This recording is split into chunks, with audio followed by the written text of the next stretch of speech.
नमस्कार दोस्तों, मैं सिद्धांत ओलंपिक स्टडी में आपका स्वागत है। कैसे आप सभी लोग। फ्रेंड्स, इस वीडियो सेशन में हम उत्तर प्रदेश वार्षिक वन रिपोर्ट को कवर करने वाले हैं। अगर आप लोगों में से कोई छात्र नया है, वन दरोगा के एग्जाम की प्रिपरेशन कर रहा है या फिर किसी भी एग्जाम की प्रिपरेशन कर रहा है जिसमें इन्वायरमेंट सेक्शन पूछा जाता है, तो आप हमारा प्लेलिस्ट चेक कीजिए। यहाँ पर हम कंप्लीट इन्वायरमेंट कवर कर रहे हैं। ठीक है, one of the best content आपके सामने रिसर्च करके लाया जा रहा है। तो आप सभी लोग बने रहें, सहयोग करें, वीडियो को लाइक कर दिया करें। अगर नए हो तो सब्सक्राइब भी कर लेना। ठीक है, अब हम ये हमारा चौथा वीडियो है। इसके पहले हमने विश्व में जो विभिन्न प्रकार के वन पाए जाते हैं उनकी चर्चा कर ली है, भारत में जो विभिन्न प्रकार के वन पाए जाते हैं, तथा भारत में जो वन नीति है 1988 प्लस जो वन रिपोर्ट 2021 में आया था, इन सब विषयों पर हमने ऑलरेडी चर्चा कर ली है। आप सभी लोग जाके प्लेलिस्ट चेक कर लेना।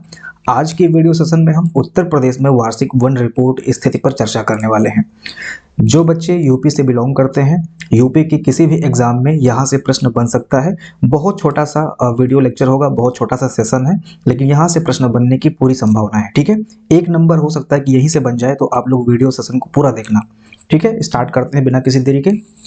देखिए, 2-3 पॉइंट्स ऐसे हैं जो कि हमने पिछले वीडियो में चर्चा कर रखी है। जैसे कि 1987 से भारतीय वन रिपोर्ट स्थिति हर 2 साल पे प्रकाशित की जाती है और ये 17वां वन रिपोर्ट है, ये भी आपको पता होगा। एक पॉइंट आप याद रखना कि भारतीय वन सर्वेक्षण जो कि वन रिपोर्ट को जारी करता है, इसका जो हेड क्वार्टर है ये उत्तराखंड देहरादून में स्थित है। ये जो संस्थान है ये उत्तराखंड के देहरादून में स्थित है। ये भी प्रश्न बन सकता है, मोस्ट इंपॉर्टेंट है। ठीक है, इसके बाद में आपको पता होगा कि भारतीय वन नीति 1988 के अकॉर्डिंग 33.33% भाग पर वन होना आवश्यक माना गया है। तो कहीं कहीं 33% लिखता है और कहीं कहीं 33.33% लिखता है। तो इस पर आप टेंशन मत लेना, एग्जाम में आपको 33 देखने को मिलेगा, बाकी जो ऑप्शन होंगे वो डिफरेंट ही होंगे। ओके, इसके बाद में अब हम आते हैं उत्तर प्रदेश के वन आवरण और वृक्ष आवरण पर। वन आवरण क्या होता है और वृक्ष आवरण क्या होता है, ये मैंने ऑलरेडी पिछले वीडियो में डिस्कस कर रखा है। फिर भी यहाँ पर थोड़ा सा मैं इंडिकेट कर देना चाहता हूँ आप लोगों को। वन आवरण ऐसे क्षेत्र होते हैं जो 1 हेक्टेयर की भूमि से अधिक होते हैं और यहाँ पर जो वन सघनता होती है वो 10% से अधिक होती है। ठीक है, अब इसके अलावा जो भूमि बचता है वहाँ पर जो वृक्ष पाए जाते हैं, जैसे आपको पता होगा भाई, ऐसा थोड़ी है कि हर जगह पे वन ही फैला हुआ है। कई सारे रीजन ऐसे हैं, जिससे गांव शहर हो गया, बाग बगीचे हो गए, सड़कों पर जो वन पाए जाते हैं वो सब हो गए। ये सब आते हैं वृक्ष आवरण के अंतर्गत। ठीक है, तो ये हो गया वृक्ष आवरण और ये हो गया वन आवरण। ओके, अब देख लेते हैं उत्तर प्रदेश में कुल वन और वृक्ष आवरण, यानी कि वन और वृक्ष दोनों को मिलाकर इतना वर्ग किलोमीटर पर ये फैला हुआ है। यानी कि देख सकते हैं यहाँ पर कितना है, 22,238 वर्ग किलोमीटर पर वन और वृक्ष आवरण फैला हुआ है उत्तर प्रदेश में, जो कि पूरे भौगोलिक क्षेत्र का, मतलब यूपी के पूरे भौगोलिक क्षेत्र का 9.23% है। मोस्ट इंपॉर्टेंट डेटा है, आप याद रखिएगा, ये डेटा इंपॉर्टेंट है। 9.23% भूभाग पर उत्तर प्रदेश में वन फैला हुआ है। नेक्स्ट पॉइंट है, आप देख सकते हैं वन रिपोर्ट 2021 के अनुसार उत्तर प्रदेश के कुल भौगोलिक क्षेत्रफल के 6.15 भाग पर वन पाए जाते हैं। तो यहाँ पर 9.23 जो कि वृक्ष और वन दोनों है, इसमें से 6.15 पर वन पाए जाते हैं। ठीक है, और बाकी में जो 3.02 बचता है वो वृक्ष पाए जाते हैं और ये इसका वर्ग किलोमीटर एरिया लिखा हुआ है। ठीक है, तो ये परसेंटेज इंपॉर्टेंट है और ये जो वर्ग किलोमीटर एरिया है ये इतना इंपॉर्टेंट नहीं है, लेकिन फिर भी आप ये जो मेन वर्ग किलोमीटर एरिया है जो कि वृक्ष और वन है दोनों है, इसको आप ध्यान में रखिएगा। ठीक है, आगे बढ़ते हैं।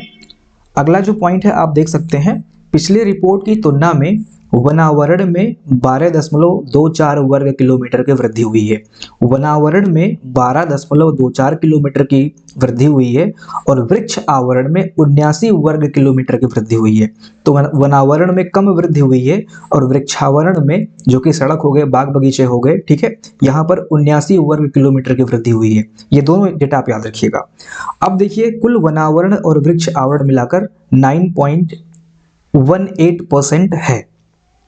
यहाँ तो थोड़ा सा डिफरेंट मिल रहा है मुझे, यहाँ पर 9.23 मिल रहा है और यहाँ पर 9.18 मिल रहा है। एक सेकेंड, तो इसको ऐड कर लेते हैं। 6.15 है और ये 3.09 है, 14 हो गया और यहाँ पर 2 हो गया, 6 3 9 हो गया। ठीक है। तो ये वाला डेटा सही है, 9.23% वाला डेटा सही है, ठीक है। और इसको भी आप चेक कर लेना, मैं इसको चेक करके पेड पीडीएफ, जो हमारा पेड पीडीएफ होगा उसमें मैं इसको सही कर दूंगा। तो 9.23% है, वन और वृक्ष आवरण दोनों मिलाकर। अब जो मोस्ट इंपॉर्टेंट डेटा बनता है, जो कि आपकी परीक्षा में पूछा जाता है, यहाँ से भी प्रश्न बन सकता है, लेकिन जो मोस्ट इंपॉर्टेंट है, जहाँ से आपकी एग्जाम में, आपकी परीक्षाओं में प्रश्न बनता ही बनता है, वो डेटा देख लीजिए। देखिए, क्षेत्रफल के आधार पर उत्तर प्रदेश में सर्वाधिक वनावरण वाले जिले कौन से हैं? तो ये 5 जिले दिए हैं यहाँ पे, लेकिन आपको स्टार्टिंग के 3 जिले याद रखने हैं, ठीक है। बाकी अगर आप 5 को भी ध्यान में रखते हैं तो बहुत अच्छी बात है, लेकिन स्टार्टिंग के 3 जिले आप याद रखेंगे। क्षेत्रफल के आधार पर सर्वाधिक वनावरण वाले 3 जिले हैं, सोनभद्र नंबर 1 पर, और दूसरा है लखीमपुर खीरी, और तीसरा है मिर्जापुर। अब यहाँ पर कई जगह पे वर्ग किलोमीटर एरिया भी दिया होता है, लेकिन वो उतना इंपॉर्टेंट नहीं है, आपको बस ये सीक्वेंस याद रखना है, ठीक है। तो यहाँ पर मैंने वर्ग किलोमीटर एरिया नहीं लिखा है ताकि बहुत ज़्यादा कन्फ्यूजन ना हो, साफ साफ मैंने जिलों के नाम लिख दिए हैं। तो सोनभद्र में सबसे ज़्यादा वन पाया जाता है, एंड इसके बाद में लखीमपुर खीरी में, और तीसरा है मिर्जापुर में, ठीक है। आगे बढ़ते हैं, नेक्स्ट पॉइंट है, अब क्षेत्रफल के ही आधार पर सबसे कम वन आवरण वाले जिले कौन से हैं, इनको देख लेते हैं। तो नंबर 1 पर भदोही आता है, भदोही में सबसे कम वन पाया जाता है क्षेत्रफल की दृष्टि से। इसके बाद में आपका मऊ है, एंड देन मैनपुरी है, ओके। तो भदोही, मऊ, मैनपुरी, ये 3 जिले आपको याद रखने हैं, जिसमें सबसे कम वनावरण वाले जिले, जो कि सबसे कम वनावरण वाले जिले हैं। अब बहुत लोग कहेंगे कि बहुत सारे ऐसे जिले हैं जिनमें वन नहीं पाया जाता है, तो वो यहाँ पर मेंशन क्यों नहीं है? तो जिन जिलों में वन पाया ही नहीं जाता है उनको तो हटा ही दीजिए। अब जिन जिलों में वन पाया जाता है उनको ना ही हम सीक्वेंस में लगाएंगे। तो जिन जिलों में वन पाया जाता है उसमें भदोही में सबसे कम वन पाया जाता है। ऐसे बहुत सारे जिले हैं जहां पर वन पाए ही नहीं जाते हैं, ठीक है, तो उनको हमने यहाँ पर इग्नोर कर रखा है। अगला है, देख सकते हैं आप, प्रतिशत के आधार पर सर्वाधिक वनावरण वाले जिले कौन से हैं? तो परसेंटेज के हिसाब से सर्वाधिक वनावरण वाले जिलों में सोनभद्र नंबर 1 पर है, ठीक है। सोनभद्र क्षेत्रफल की दृष्टि से भी नंबर 1 पर है, और परसेंटेज के हिसाब से भी सोनभद्र नंबर 1 पर है, ये आप ध्यान रखिएगा। परसेंटेज एंड क्षेत्रफल दोनों में सोनभद्र जिला नंबर 1 पर आता है। अब परसेंटेज में आप चंदौली दूसरे नंबर पर पाते हैं, और चित्रकूट तीसरे नंबर पर पाते हैं, ठीक है। बाकी पीलीभीत और चित्रकूट यहाँ पर मेंशन किया गया है, तो ये 2 आप हटा दीजिए, यहाँ पर कुछ डेटा एरर हुआ है। फिलहाल आप ये 3 डेटा आप याद रखेंगे, 3 जिले याद रखेंगे, सोनभद्र, चंदौली और चित्रकूट में सबसे कम परसेंटेज वन पाया जाता है। अगला पॉइंट है, परसेंटेज के हिसाब से सर्वाधिक कम कहां पर पाया जाता है? ये सबसे अधिक परसेंटेज की बात हुई है, ठीक है। अब सबसे कम वाले को देख लेते हैं। सबसे कम में आपका भदोही है, मैनपुरी है और देवरिया है, ठीक है। जहां पर सबसे कम परसेंटेज के हिसाब से वन पाए जाते हैं वो है भदोही, मैनपुरी और देवरिया। अब हम तुलना करते हैं 2019 वाले से। 2019 में जो वन रिपोर्ट आया था उत्तर प्रदेश में, उससे तुलना करते हैं, तो हम पाते हैं कि सर्वाधिक वनावरण में जो वृद्धि जिस जिले में हुई है उसमें सहारनपुर नंबर 1 पर आता है। सहारनपुर में वनावरण में वृद्धि सर्वाधिक हुई है। इसके बाद में आपका चित्रकूट है, एंड देन प्रयागराज है, बाराबंकी एंड बलरामपुर। तो ये डेटा भी आप याद रखिएगा, मोस्ट इंपॉर्टेंट डेटा है, ये आप याद रखिएगा। सहारनपुर में सर्वाधिक वन वृद्धि हुई है, पहला ये जरूर याद रखिएगा, ओके। आगे बढ़ते हैं, अब सबसे कम कहां पर वृद्धि हुई है? तो सोनभद्र में सबसे कम वृद्धि हुई है। सोनभद्र में परसेंटेज और क्षेत्रफल के हिसाब से सबसे ज्यादा वन पाए जाते हैं। तो यहाँ पर कटाई भी ठीक ठाक हुई होगी कृषि योग्य भूमि बनाने के लिए या फिर इंडस्ट्री लगाने के लिए। तो यहाँ पर सबसे अधिक कटाई हुई है, और सबसे अधिक वनावरण में कमी 2019 की तुलना में सोनभद्र में ही देखने को मिली है। अब हम थोड़ा सा और डेटा देखते हैं जो कि काफी इंपॉर्टेंट बन जाता है। वनों के प्रकार, जो यूपी में जो वनों के प्रकार हैं घनत्व के आधार पर, घनत्व के आधार पर उत्तर प्रदेश में वनों के जो प्रकार हैं इसको देख लेते हैं।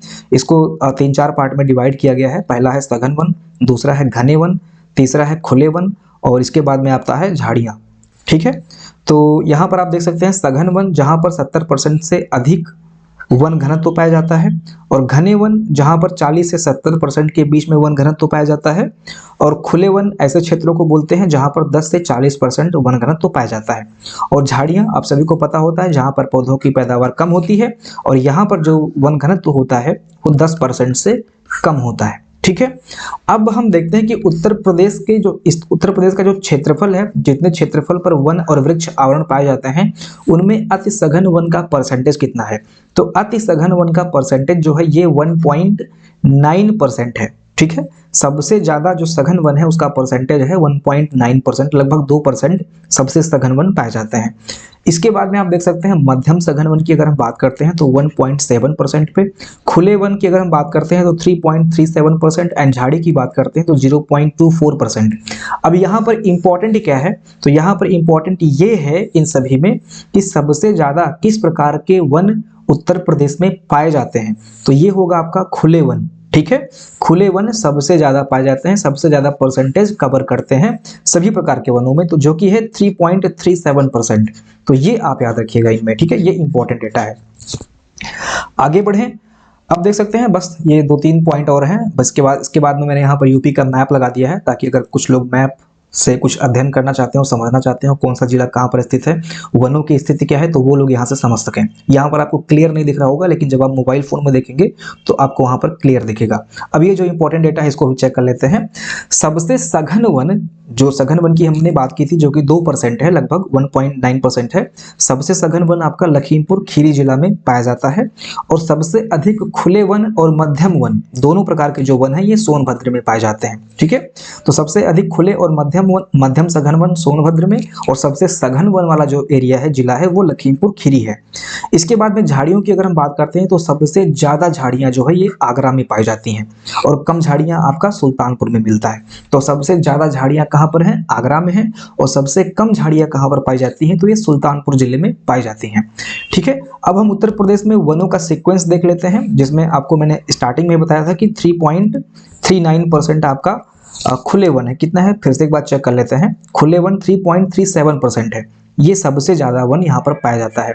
ठीक है, तो सबसे ज्यादा आपका 3.37% खुले वन है, और इसके बाद में मध्यम सघन वन, और इसके बाद में आपका 1.9 अति सघन वन। तो ये सीक्वेंस है डिसेंडिंग ऑर्डर में, सबसे ज्यादा आपका जो है ये खुले वन, इसके बाद में मध्यम सघन वन, और इसके बाद में अति सघन वन यूपी में।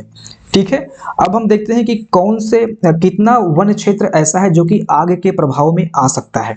तो उत्तर प्रदेश में 32.2% हिस्सा ऐसा है वनों का जो कि आग के प्रभाव में आ सकता है, यहाँ पर वनों में आग लग सकती है।